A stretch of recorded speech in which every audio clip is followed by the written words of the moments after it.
Welcome to Conversations That Matter, a policy-driven conversation about issues that affect the quality of life in Kern County. I'm Mike Turnipseed, the Executive Director of the Kern County Taxpayers Association, and our guest today is Jim Zervis, Chief Operating Officer for the County of Kern. Welcome, Jim. Thanks, Mike. Thanks for having me. So, who's Jim Zervis, and how did he end up in the 5th floor at the County Administration Building? Yeah, so that's an interesting question. My background is in finance and accounting. I was actually born and raised in Seattle. I went to school in Washington after graduating university. Took a job, brought me down here to California, working in the private sector actually, doing accounting and finance work for a large agricultural exporter. So it brought me to California and ultimately to Bakersfield. I've been with my wife, raised our kids here in Bakersfield, and about 15 years ago moved from the private sector into the public sector. Still doing finance and accounting work primarily. I was the chief financial officer or finance director for a couple of our small cities, city of Wasco and the city of Shafter, and filled some different management roles in those cities over the past 15 years. About 3 years ago, moved over to Kern County to take a more operationally focused role in what I do, but my background as a CPA is really in kind of governmental finance and accounting, specifically municipal finance. So. Okay. Talk about finance, it's all about money. Yeah. Just quickly, from your point of view in the chair where you sit, we know we have a lot of external challenges and internal challenges. Mm-hmm. Just we all know what the big external challenge is, but why don't you talk about that a little bit so we can kind of set the framework of why we need Measure K? Yeah, so Kern County, we have a long history, right, of being really reliant on two main industries, and that's agricultural and energy. And over the past, couple decades, and in the last decade specifically, there's been changes in those economies, in those industries, really forced by policy coming out of Sacramento. So we are heavily reliant on natural gas and oil development here in Kern County. And in that respect, California, out of Sacramento, through policy, is on a trajectory to eliminate the oil and gas industry. That causes a lot of implications, both for our local workforce, absolutely, and how we finance local government, how we provide essential services to folks. We've embraced a lot of that. We are also the largest producer of renewable energy in the state of California. Kern County produces over half of all of the state's renewable energy coming from wind and solar. But Sacramento has put in place some tax subsidies to those industries that also impact Kern County, where we don't get tax that we would otherwise get from other industries. So kind of exasperating our financial problems here in Kern County. On the agricultural side, it's hard to see this year, right? We're covered in water. The river's running all the way through Bakersfield. But let's not forget, we're coming out of a very long drought. We still have groundwater sustainability issues. All of these things are impacting our local agricultural sector as well. So our economy is being transformed really because of policies coming out of Sacramento. We're doing a lot of work to diversify our economy, but those things take time. And as that transformation is taking place, we have to figure out how we're going to be able to deliver the essential services that people here in Kern County rely on. A la Measure K. Yes, a la Measure K. So tell us what the purpose is, what the expectations are, mm-hmm. and what priorities you're really looking at doing. Yeah, so we brought this information to the Board of Supervisors, who agreed to put that item on the ballot back in November of last year. And really we did a lot of educational work to go out and talk to the community to explain the financial implications of what's going on here in Kern County, because people are concerned about public safety, they're concerned about infrastructure, they're concerned about quality of life, and they don't necessarily understand the reasons behind some of the financial constraints that the county has to operate within. So a lot of what we did building up to Measure K was going out and talking with the public, informing them of the situation, what the implications are, and talking about what Measure K could do. Measure K, just to be clear, is a 1 cent or 1% local sales tax. in the unincorporated areas of Kern County. So it doesn't apply in the city of Bakersfield or city of Wasco or Shafter, but it applies in all of our unincorporated areas and communities. So it's similar to Measure N in the city of Bakersfield, which passed several years ago, which is also a 1% sales tax for the city of Bakersfield. What Measure K is the equivalent for our unincorporated areas of Kern County. Okay. So obviously, that's what it is. Yeah. We said the causes that have created issues, but what are why is it really needed? What's it going to go for? Where's the money actually, Absolutely. We're going to concentrate on X, Y, and Z because those are really the top priorities of not only voters, Yep.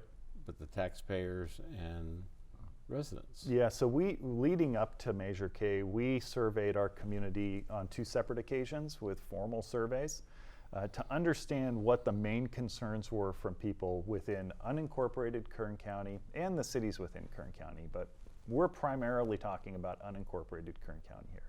They're largely the same.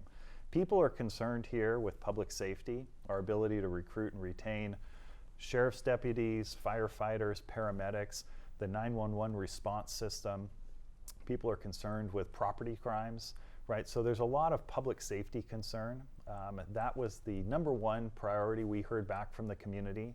But they're also concerned about economic opportunities, job growth, where are they going to work, the ability for businesses to flourish here, and that economic diversification we're talking about. And the other big priority we heard from people was homelessness, mental health, substance abuse, those things that we see every day with folks, sleeping on the sidewalk or in parks and that are impacting the quality of life and public safety in that regard, were also some of the main things we heard back from the public. So Measure K, just to be clear, it's a general tax, meaning it can really go for any of these purposes. But we're targeting those things that the community said are important to them. So it's not specifically restricted to those areas, but those are the areas that we're going to be looking to deliver results and putting this money to use to help those areas that the community has said are their priorities. Okay. Let's take a short break to hear a message from Kern Tax. I'm Michael Turnipseed. For the past 18 years, the Executive Director of the Kern County Taxpayers Association. Local government agencies must be substantially transformed over the next generation to address the stiff headwinds of changing demographics, regulatory mandates, and structural economic inequalities on many levels. This transformation will require meaningful improvements in public sector productivity, integration of governmental functions, and innovations that produce performance advances that can only come through creative public-private partnerships. Aggressive advocacy from civic organizations like the Kern County Taxpayers Association will be essential for public officials to get and stay focused on these challenges. If you're interested in participating in this transformation of our governmental systems, send me an email at kerntax@kerntaxpayers.org. Thank you for your time. Welcome back from the break. Our guest today is Jim Zervis, County Chief Operating Officer. Jim, there's an implementation of the Measure K tax that every little business is going to have to get involved, sign up, change how they collect taxes. Tell us about that a little bit. Sure. So the first thing is to make sure you know what jurisdiction your business is in, because especially in the Metro Bakersfield area, we have a lot of unincorporated pockets and communities such as Oildale, Rosedale, East Bakersfield, and a number of others. So the California Department of Tax and Fee Administration, on their website, they're the agency, the state agency that oversees the collection and remittance of sales tax in California. They have a tool on their website. You can put in your business's address and it'll tell you exactly which jurisdiction you're in and what the appropriate tax rate is. So that's the first step. Go to the website, understand which jurisdiction you're in, make sure you're collecting that appropriate tax. So Measure K will increase the tax rate in unincorporated Kern County from 7.25% to 8.25%. So collect 8.25%, and then when you file your quarterly sales tax reporting to the CDTFA, you'll allocate both the general sales tax and that additional Measure K tax on your tax forms for that jurisdiction. So pretty easy to implement, but the key is the California Department of Tax and Fee Administration, their website. There's a lot of good tools to help businesses make sure they're compliant. Good. And how much money were we supposed to receive? Yeah, so Measure K should generate about $54 million annually. And to just put that in perspective for Kern County, we're a large county, and a lot of what we do is implementing federal and state mandated programs with funding from federal and state government. So we have about a $3.5 billion annual budget to do a variety of things.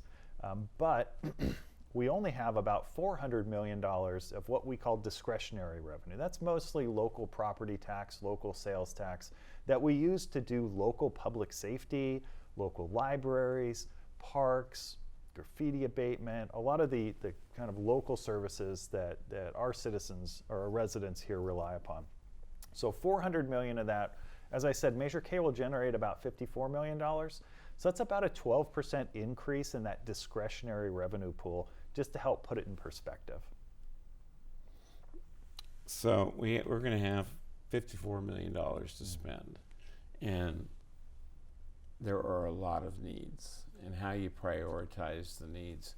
And I know one of the ones that showed up in the surveys and everything were obviously sheriff and being public safety and being safe.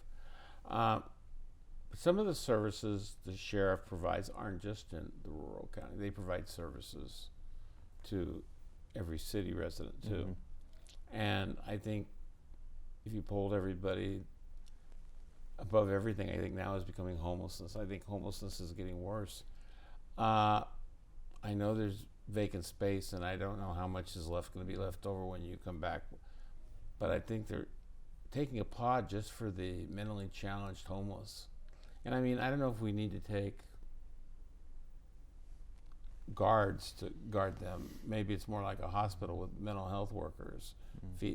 But I know they're set up with the facilities for mental health services, medical services. So maybe it takes a different type of employee in the sheriff's department. And maybe that could be considered when you talk to the sheriff. Yeah, so that's, you've touched on a couple things there that we can talk about. With respect to facilities, primarily out at Lerdo, we do have some facilities that aren't being utilized currently. There have been discussions in the past about how we can maybe utilize those to help deal with the chronically kind of homelessness, mental illness, substance abuse, yes. the crime. There are certain crimes there that are being committed. How we can maybe use those facilities to help in that regard. Those conversations will be continuing. I can tell you in the past that's very expensive for a number of reasons. Because not just the staffing of the detentions deputies or sheriff's deputies that are needed in order to open those facilities, but also the medical care that we're required to provide to people that are in our care. So in the past, it's been a staffing concern, it's been a cost concern, not just for the sheriff, but also for all of the folks that are involved in a process like that. But it is a conversation we're continuing to have. And we'll continue to have with the sheriff, the district attorney, public defender, the courts, and even the city of Bakersfield as we look for creative ways on how we can come together to try to deal with some of these issues that are really core quality of life issues here in our community and public safety issues for a number of reasons. So that's that concept. It's going to take a little while to develop and to see if we can move that forward, but certainly something we're very interested in continuing to talk with all of those stakeholders about. And I do want to touch on another point you made, because you said, well, the sheriff runs the jail and it's the jail for everyone. And really a number of things that the county does we provide a number of services to incorporated and unincorporated residents. So the district attorney, for example, she is the district attorney for all of Kern County, whether you're in the city of Bakersfield or unincorporated area. If Bakersfield Police Department arrests someone, that case has to be prosecuted by the same district attorney's office that prosecutes someone that's arrested for the sheriff's department. So as we look at how Measure K is rolled out, and the better we're able to staff and provide resources to our departments that are targeting and benefiting our unincorporated residents, they also benefit all of our incorporated cities because we're stronger together. And crime doesn't stay within jurisdictional boundaries. Homelessness doesn't stay within jurisdictional boundaries. We have to work together. This will help strengthen our ability to respond to these critical issues within the community.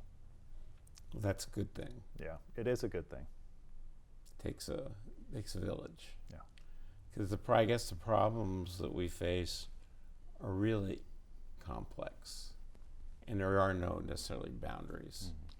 And it really takes collaborative effort, like homelessness. It takes the city, it takes the county, it takes everybody. Yeah, it takes our nonprofit providers. There's a pretty extensive group that's working diligently on the homeless issue. It is very complex. That one in particular is very, very complex because of just the variety of aspects impacting and causing the homelessness issue,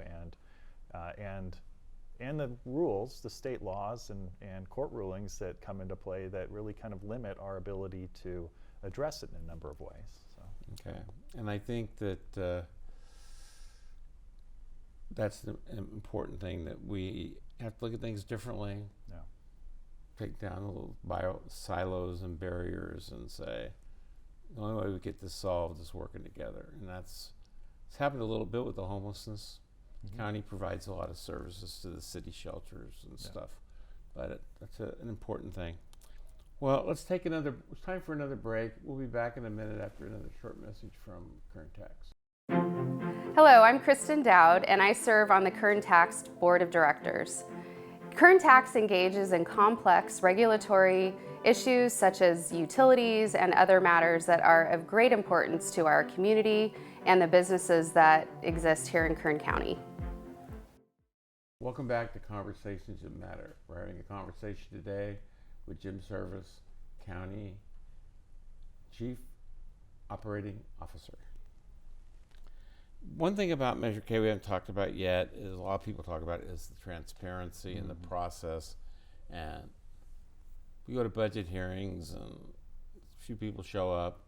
You're doing $3.6 billion, and it's just another meeting, and it goes through, and off we go. And there seems to be a lot more interest in where this money is going to go. So what is the county doing on the transparency side to show the openness and the process maybe a little differently than the general fund? Yeah, I'll talk about the process. It's going to be different than the normal county budgeting process. Kind of operates alongside it, because ultimately Measure K feeds into our overall county budget, but it's pulled out for budgeting purposes. So right now, as an example, we're talking with all of our different departments within the county, and if they have ideas on projects or programs that could accomplish some of the goals that Measure K was passed to accomplish, they have a form that they can fill out to request funding and describe their program. So we're collecting a variety of different program informations from our different departments on different ideas on what we can do. We're going to align those with what the citizens, what the residents here have told us are important, and what they expressed when they passed Measure K on how we can best utilize this funding in the next year to accomplish those. So it's being analyzed separately. It's going to have a separate budget document just for Measure K that'll be open to the public to view. We have a separate website that's established already just for Measure K. If you go to kerncounty.com, there's a green circle that says Measure K. If you go on that, we have a tab for transparency where you'll get to see all of the budgets and all of the actual expenditures for this program, but it goes a step further, because any department that's asking for money for a Measure K program, we're requiring some key performance indicators be reported on a regular basis for those programs at a higher level than what we'd require in our normal budgeting process, so that we can report to the public not just how are the funds being used, but what are the outcomes? What were the expected outcomes, and what are we actually delivering with this money that the community has given to us in trust to provide these services? So there's going to be a higher level of accountability and transparency here. We're going to be using some cool Power BI tools to visualize that data and those KPIs so that we can really have a higher level of transparency and accountability to the public. And we'll be updating those on a regular basis. On top of that, we're going to have separate audits for this particular funding source and different financial reports. All of that will be public and it will be on our website. So there'll be additional information beyond the normal transparency measures that we do for public spending, which we offer right now for kind of the countywide budget. But you're right, this would get lost in a $3.6 billion bucket. So we've got a separate site, we'll have separate reports and some separate outcomes that we'll be reporting on specifically for Measure K on a regular and ongoing basis. So this is the website to go to if you want to know anything and everything about Measure K. It is. So anything and everything Measure K related is on that site. Everything from the ordinance and resolution that was passed to enact it, to our oversight committee members and our agendas and reports, financial reports, budgets, all of it's in one spot that the public can go in and see as much as they like. And if there's not something there, there's a way to contact us and ask for more information, and we're happy to provide it. Very good. Anything in closing that we didn't cover, you think?